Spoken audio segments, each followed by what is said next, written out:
Alright, here we are again. Hey, you little ding dong.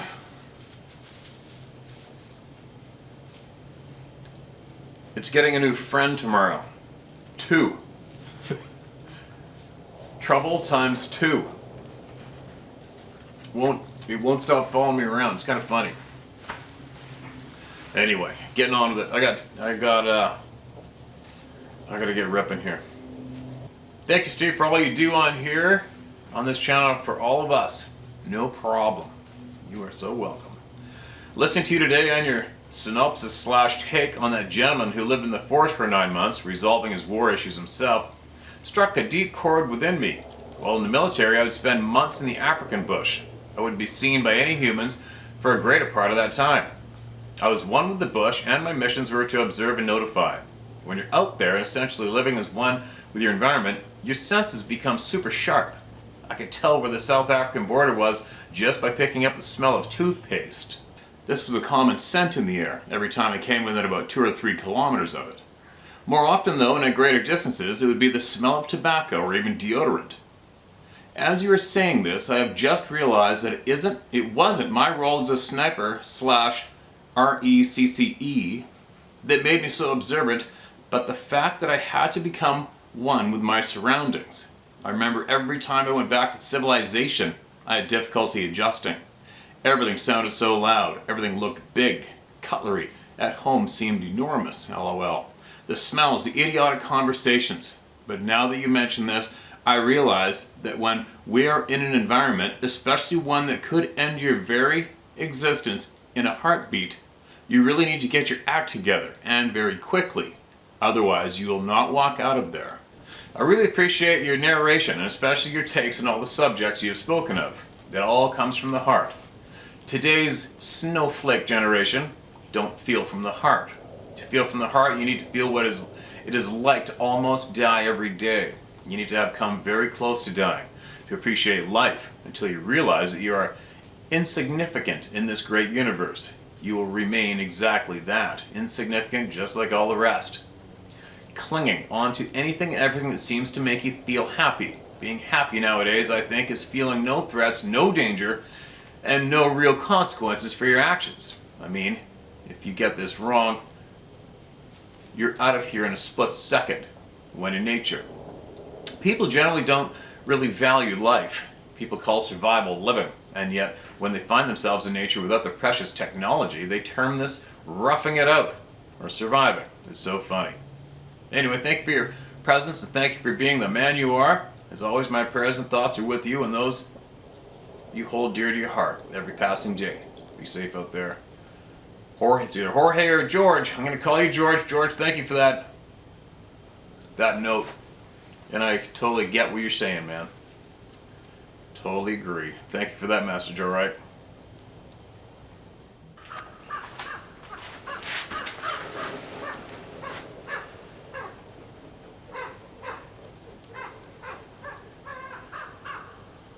Incoming Raven. Answers to your email from August 28th and more. Alright. Hey Steve, this is Catherine again. My husband and I really enjoy your reading of my stories on Saturday, August 28th. As always, your reading and comments were amazing. We love listening to you. First off, I sent this long ago, like right after you read my email to you. So I sent this like August 29th, that you have since moved. And I suspect the original is lost in the old PH. So, I'm sending this to you again, but I want to comment about a few things. And yeah, it's long. But you said last night to send them long anyway, and you promised not to bitch. So here you go. I'd also like to address the many positive responses to my share, and many of the HTH friends who shared similar experiences, and some who feel they are ready to share their own, knowing they are not alone. I'd like to address one of your questions about why people wait to share, and I'm certain there are many reasons. Number 1, because there are many who feel insecure, feeling that they will not be accepted, believed, and embraced by their revelations. Number 2, there are many that wait to see and or hear others tell / share their stories to have that connection with others with similar experiences, to know they're not alone. Number 3, because Steve, you do not take liberties with what we write. You don't have a computer program that rewrites what we send you to suit your opinion of how you think the story our stories should be, or what you think it should say. Even those who write and leave out punctuation and such, you do your best to read them. Without your own adaptations, that is respectful. Number 4. Because of you. You, my friend, are the core, the central focus that brings life to our experiences by being the voice in reading our experiences, opinions, and stories. You share our stories and give faith to those who are in need of acceptance and perhaps the strength to step outside the box and share parts of themselves others have ridiculed them for in the past. You're a son of God, and you shine a light for many to see and follow. Thank you so much for those kind words. Appreciate that. I've shared a story or two with a couple of different storytellers in the past, one I still keep in contact with, sorta. But the one I no longer share with takes liberties with what people write, laughs about it, and thinks by doing so the indulgences he takes with what a person shares okay. He also likes to insinuate those folks are not as smart as he is. Yeah, blank blank. I sent him a story before I learned about you and listened to him read my story. I almost didn't recognize it. The other person is a nice lady, but we listen to her more than share. So, let me start off by responding to a few questions and or comments by those who posted comments and or questions to my stories. I currently live in South/Central Missouri. This is the 62nd place I have lived in my 68 years. Holy cow! Yes, I've lived in many states and places and have a wide range of experiences. Good for you. When I lived in the Ocala National Forest, I was a teen. We left when I was 17 and a half, and I lived there for 4 years. We lived in an old log cabin built around a slab of concrete that had cracked into a plus sign, giving us 4 rooms and an attached bathroom. Perhaps I'll share with you all sometime about this quaint cabin with a corrugated roof under a big oak. I will share with you some of the things I learned watching the Watchers, as I called them. They sometimes took towels, sheets, and blankets off our clothesline. This really enraged my mom. Once, one of her favorite towels was pilfered off the line. She walked towards the tree line and told them off. It was quite funny, but she was pissed, and they didn't care. It was my habit after coming home from school greeting all the animals that would greet me daily after I came home. After my chores were done, I would wander the forest. I loved getting lost, so to speak, though I never was. Aside from my 4 German Shepherd dogs, and frequently my big gray tomcat Samson would join me, or at least part of my wanderings from time to time. If I went to my special place, my duck Donald would come. No way. Yeah, I said duck. He was a big, white, quackless duck. He was mean. He was a mean little shit. But he loved me, and believe it or not, could put a couple of my dogs to shame in the protection department. LMAO. Yeah, I could share some funny stories about that duck. But while out in my wanderings, I would cluck and make some clucking sounds, and within a few short minutes, my buddies would respond. It was like having my own bodyguards. Hey, I was a teen, it was cool.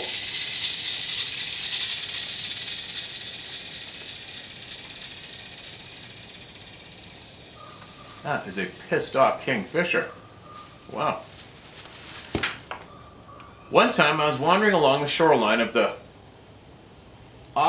Ocklawaha River. There was a natural springs that feed into this river called the Silver Springs River, where a few of the underwater scenes from the Johnny Weissmuller Tarzan movies were filmed. These are some mammoth-sized catfish. There are some mammoth-sized catfish that grow in these rivers and gators. Oh, and yes, I got to meet Johnny. No way! I freaking love that old show. Speaking of gators, this particular day I was walking in the water along the river's edge, looking for a super cool rocks. Coming alongside me from my back right side was a good-sized gator from out of nowhere, and so fast I almost didn't actually see what transpired. But the big guy swooped in with a loud bark, and he made handbags, shoes, and a purse out of that gator. LMAO. Yeah, it could be dangerous out there, and it was great to have them watch my 6. Oh, and don't you think for a minute that he didn't chew my ass out after he was done. It was a bit scary and funny. I have never been a crier. I've always been a tough little shit. As my dad used to say, I can do it myself. At that moment, the big guy was right.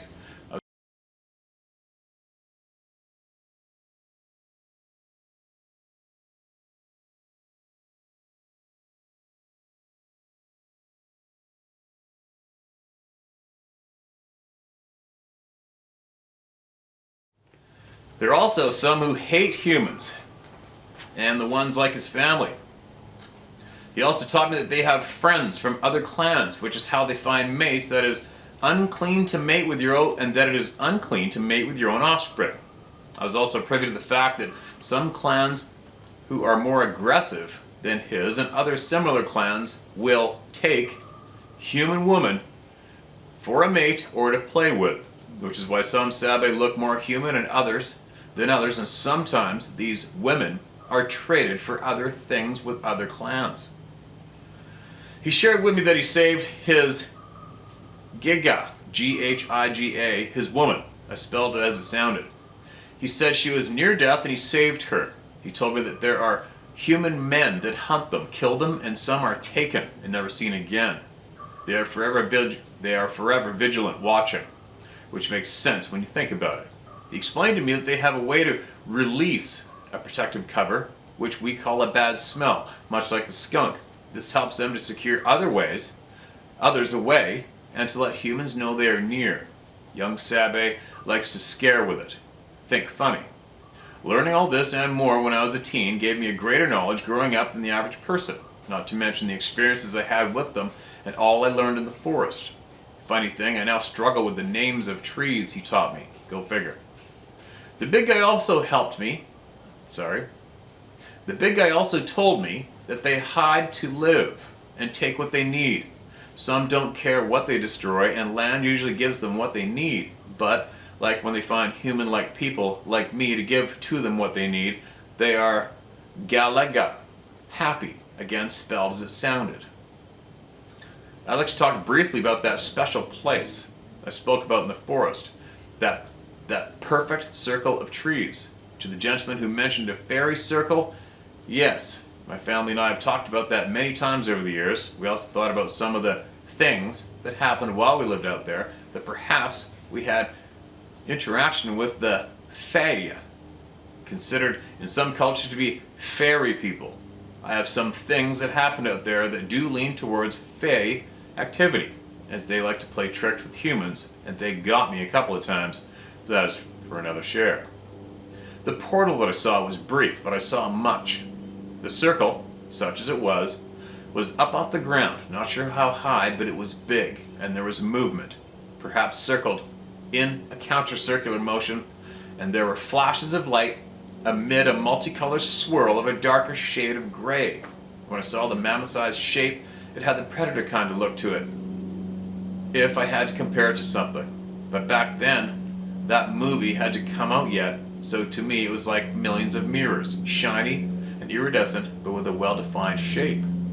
But after he kicked Matthew, and Matthew literally flew in the air at least 5 or so feet away from me, hitting the ground hard with a thud. But when this apparition, a huge being, seemed to exhale some massive energy wave towards Matthew that literally picked him up, causing him to tumble over a few times. I was like, holy cow, what the hell was that? Scared out of his wits, and rightfully so, Matthew attempted a few times to get up, clinching his midriff, and ran. I turned in time to see this being jump into the portal and vanish, portal and all, with a wave of energy that crackled, and I could feel the wave, or movement of energy, rush into the portal as it vanished. In fact, the energy pulled me towards the portal with great force, unnerving to say the least. I lay there for I'm not sure how long afterward. My German Shepherds came into the circle then and whimpered while walking around me, and my tomcat Samson came over to me and stepped up onto my belly and sat down facing the area of where the portal had been and began to growl deep inside. I felt it more than I heard it. I then noticed the dogs were close to me, very close. I petted each of them and talked to them, reassuring them and thanked them. I got up to walk back home and noticed as I exited the circle of trees, my hair stood out as if electrified. It was so weird. I must admit, every time I entered that circle after that day, I was always wondering if that portal would appear again, but it did not. Darn it. Tough. Though tough on many occasions, I would feel as if I were not alone. Oh, I think that meant though. On many occasions, I would feel as if I were not alone. For the record, in my early 20s, I briefly worked in law enforcement, learned self-defense, and became even more of a force to be reckoned with. Later on, I went into the medical field. No, I don't have any sheepskin. Instead, I have a PhD in life. I don't think outside the box. I don't need a freaking box. Okay, I guess I'll call this to an end. I hope this answers a few questions. If you have more, feel free to ask me. As I mentioned above, I now live in south central Missouri with beautiful rolling hills, rivers, and lush greenery of the Ozarks. If you have a couple of people who write to you who also live in the Ozarks, feel free to give them my name. As an afterthought, I would add for those interested that I have had other kinds of experiences besides Bigfoot / Sabe, and I have a great story about a Bigfoot that kind of ruined a night on Lover's Lane. LOL. Yeah, I have other stories. I can't share them all at once. I love what you're doing with your new place, Steve. I hope you and Sarah are well, with no lingering side effects from your poison mishap. Your babies look happy in their new digs, and I can hardly wait to see your new feathered friends. Oh man, I've hatched my share, and I love your goat. Your new shadow. Laugh my ass off. Hugs all around. Be sweet and God bless. And for the rest of your followers, hang in there. I know Steve is the man, and I might add, Steve, I'm also a logical, no BS kind of lady. I've never taken shit from anyone, and I may be short, 4'10½". But remember, it only takes a drop of nitro to make a point. But I've perfected my tough little shit attitude over my 68 years, and in regards to all those who blindly follow, I'm not nor have been a sheeple. I'm an avowed nonconformist, so the old guy, currently the U.S. POTUS, and his followers, they can kiss my grits. I'm sure if anyone ever stood up to him, he would run to the basement and cry for his cup of pudding. I'm guessing that Obama ass might withhold it from him till he got Biden to cry for him. Also, Catherine is spelled with Catherine for those that asked. P.S. for the naysayers, kiss my grits. Looking forward to your man cave round table. Holy shit, Catherine. That's quite the frickin' share. And good for you for not being scared. Chucking shit right back where it comes from. That's the way everybody's supposed to be, right? Never be scared. Ever. Never ever be scared. For those who want to know more, it sounds like you have enough experiences to write a new line of Encyclopedia Britannicas, right? I want to hear more. I want to hear it all. If you have more information, anything that'll help anybody, Catherine, please send it our way, all right? If you feel you have anything that'll help the people, send it. Okay? And if by any chance, I'll ask this directly to you, if you ever heard of anyone referring to some of these beings as, quote, a tracker, or the trackers. Have you ever heard of that? If you have, or anybody out there has, email me more about it if you could, please. I'd really appreciate that. Carson Iceberg Wilderness, Mark Leeville, California. Hello, Heskey. Hello, Steve. I'd like to share a Sabe experience that took place on July 13th, 2014 in the Carson Iceberg Wilderness area of Northern California. The reason for our trip into this area was to follow up on a face-to-face Sabe sighting that took place in the fall of 2013 during a hunting trip. The hunter had a face-to-face experience with the Sabe. Their hunting party had gone in on horseback in 2013, but in reality they were hunting a mountain range just 2 ridges over from our 2014 camp. The hunter described the Sabe as very tall, built like a basketball player, and covered in dark 4 to 6 inch long hair. Only exposed skin on the face and hands. He described the hands as similar to human, but much longer in the palm. The hand and fingers curled in almost to a C shape. He described the face as having very sunken eye sockets, with a very pronounced brow and wide flat nose. He stated it was very human-like. He said he did not ever feel threatened by it. He stated they locked eyes on each other about 150 yards apart, then open fairly steep slope. The Sabe was on the high ground above him, looking down at him, what he estimated about 3 or 4 seconds. The Sabe then turned and bound up the hill as fast as any deer. The hunter said the movement, speed, and strength were unhuman, covering this ground uphill. Just prior to his visual encounter, he explained the feeling of being watched. He dismissed the feeling, thinking he was walking across another hunter's field of view or tree stand. He felt as though he was messing up someone else's hunt. Several odd tree blinds and structures were observed as he progressed along the game trails, but nothing like he had ever seen by another hunter. These structures were made out of interwoven trees and branches within the timber itself, resembling somewhat of a crude blind overlooking an open meadow. Later in camp, he asked what the others in his party thought of the TV show Finding Bigfoot, and they all started laughing and joking about the show. Right? What did I say about how they did such a great job at discrediting the topic? It's perfect. The government must just love their asses for that, right? That was enough for him. He did not speak of what he saw that day and kept it to himself. That evening all was quiet until everyone was in their tents. Lights were out. This hunter, still sleeplessly awake, heard breaking branches off in the tree line, and several trees were pushed over, crashing to the ground. Nobody else in the camp were awake during the night to hear the commotion, but the hunter was now in the club of no return. He later contacted a research group to tell his story, which is how my cousin found out about the incident and the area. In the summer 2014, we decided to go into the same area, about halfway as far, but just south of the mountain they were hunting. Setting up camp, they were made quite a bit of noise that night, letting anything within a mile know of our camp. The next morning, we checked the trails, creek bottom, and sandbars for any animal tracks or things that stood out. Then we had some lunch. For some reason that I can't explain, I kept feeling drawn to the dark timber on the far side of the creek, heading upslope of the southern ridge. We decided to find a game trail and look for a source of water and follow that uphill. We found a pristine side stream coming down the mountain and followed that onto several rock benches, working our way up each bench to the next flat section and resting and listening as we progressed up the mountain. After about the third bench, my cousin and his daughter decided to wait there. We weren't seeing anything and lost track of the water source. I decided to hike up to the next bench, and that area opened up into a small meadow area, and the stream was running to the left again with plenty of shade and places to rest. I walked over to the ledge of the bench and motioned for my cousins to come up to where I was. Once they were up to my location, we all sat next to the stream and began filtering water and filling canteens. My cousin's daughter decided she was going to walk up the meadow to a granite outcrop at the top and check it out. After about 10 minutes or so, our canteen's full. I decided to go check on her.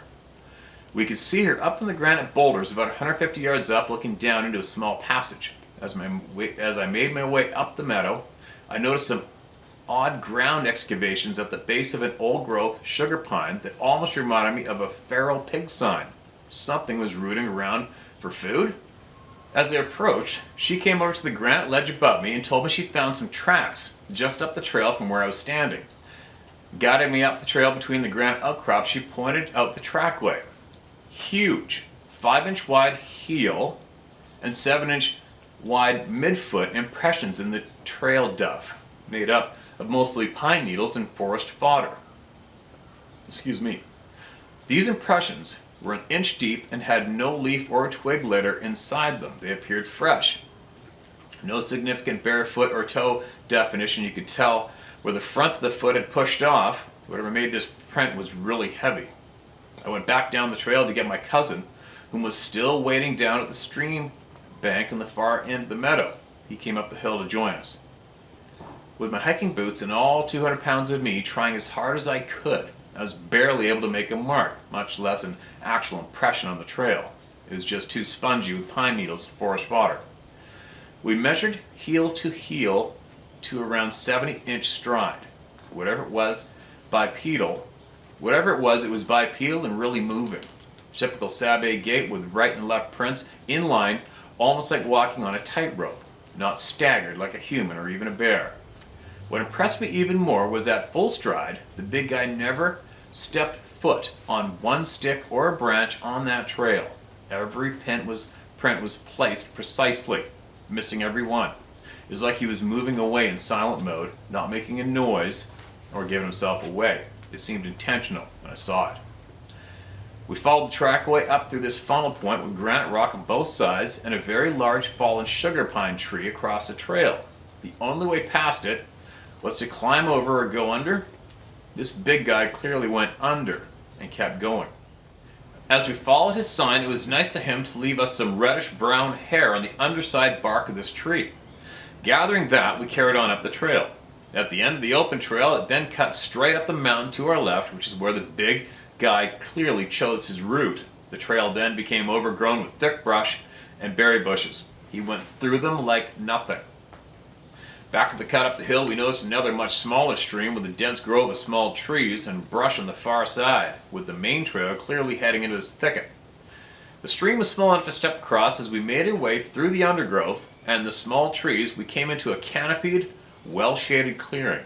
It became immediately apparent this area was different. It smelled horrible, almost like a cross between old urine, pig pen, and septic tank all rolled together. There was old feces all over the ground and huge prints everywhere in every direction. We found a clear set of heel prints and a massive pile of feces between them. It was very dark in color and smelled horrible. It contained partially masticated watercress plant material resembling that of the steamed plant matter we saw earlier, From the content, whatever made this was omnivorous.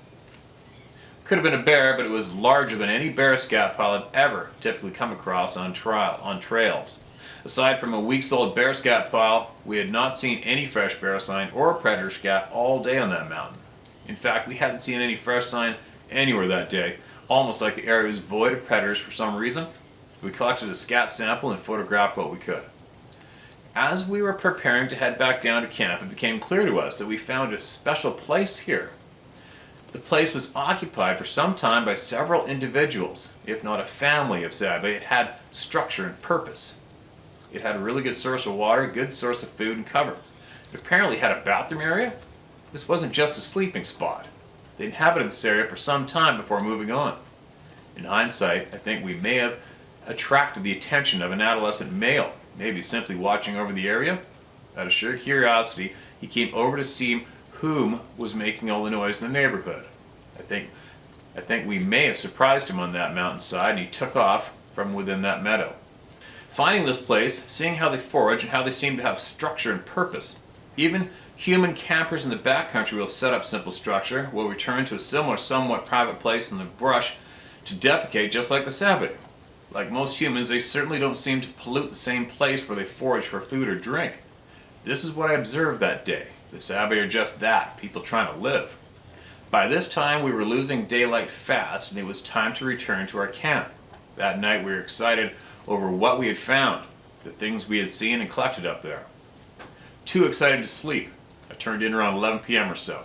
Was laying in my tent, playing some solitaire on my iPhone, when I heard what sounded like footsteps on gravel coming down the trail toward our campsite.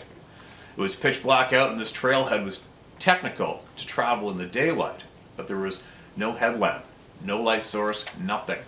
I listened as the human-like footfall walked just left of my tent and then past my cousin's tent. Then the steps had stopped, turned, and came back towards my tent. That's when it hit me. Overwhelming fear. I was so freaked out, I unsheathed my knife and held it close to my chest, just listening, thinking, if this guy grabs my tent with me in it, I'm cutting my way out of here to face it. The footsteps left trail, moving into a small clearing just adjacent to my tent. I could hear what sounded like kneeling or sitting. There was a downed tree in that clearing I suspect was used as cover. A few minutes passed, the feeling of dread subsided. Then, hearing a small animal rustling around in the leaf fodder next to my tent, I concluded a 700-pound predator or night vision wearing psycho was no longer lingering close by. As you said many times, Steve, successful predators don't make themselves known, human or Sabe. I was meant to hear him and to feel his dread. He wanted us to leave. I fell asleep, awakened again around 1:30 a.m. I immediately wondered, had I missed anything? About a minute or two later, I heard a decent-sized tree snap at its base and get pushed over just upstream on the far side of the creek. I thought, well, that's interesting. The hunter from last year reported similar behavior in their camp. I didn't hear anything more, falling back asleep till morning. My cousin, however, never heard the first footsteps at 11:30, but did hear footsteps near camp around 3:30 a.m. He heard the same bipedal foot fall down the trail as I did, but also heard, "Hey," vocalized. To this day, he's not sure if it was in his head or from outside his tent, but it was loud and clear, he said. He honestly thought it was me up and walking around outside. I told him I'd never left my tent at all that night. Then I shared what I'd heard, and we figured the big guy paid us a visit or two that night. We left the next morning. No value in mentioning any names. We sent our samples off to a PhD research scientist out of Washington State, who then said he sent them off to a well-known DNA researcher in England, where they later vanished. What a bunch of pricks. What a bunch of pricks. Just kick those guys right in the sack. Are you surprised? With what we all know now, I'm not surprised at all. Even though I did not see the big guy, I know what I heard. I know what I saw, and putting all that together along with everyone that shares with you, I only wish I had known then what I know now. Learning and following a channel that is sharing information about Sabe. The Sabe are real. They are here, and the scientists and governments are covering this up. As typical human nature is dictated time and time again. Step 1, refusing to accept it as it really is. Step 2, see if you can militarize it. Step 3, if that doesn't work, just make it go away. Stick it on a reservation and forget about it. My grandmother and father were both reservation born, as were all our family before them post-government removal. I'm the first generation not born of the reservation, but I'm still a citizen of the nation and fully believe in these First Nations people that have no quantifiable reason to mislead anyone. I love the First Nation encounters, and I hold every story told by the people in my heart. They are not influenced by fear, they are driven by respect and peace with the Sabe. MVDO, pronounced Mudo, or thank you. Steve, and may God bless your new home. Please do not share my full name or email, as it's my work account and I'm working, blah, blah, blah, blah, blah, gotcha. Thank you so much for that share. Absolutely appreciate it. Glad everybody was safe for that experience. And who gives a shit about the hair? You know, really. Today, doesn't matter. It doesn't matter. It's what matters most to me, I've said it before. Who's lying? Why are they lying? Why are we not being taught the truth? Why? I'm pretty sure I'm getting very, very close to that myself. But we still need to hear everybody, right? We still need to hear from everybody. Look at this goat. It's like, oh wow, chest scratch. That feels really good. Please don't stop. Anyway, if you can send us more when you can. If you have more information or knowledge, it'll help people. Or if you knew anybody that needs help, get it to us, all right? And I'll get it to everybody through me here. Get it to somebody. Everybody needs to be heard. Hey, cute little thing. Look, see that? Boom. It's exactly where I wanted to go. Oh, maybe not. Okay, get out of here. Goofy thing.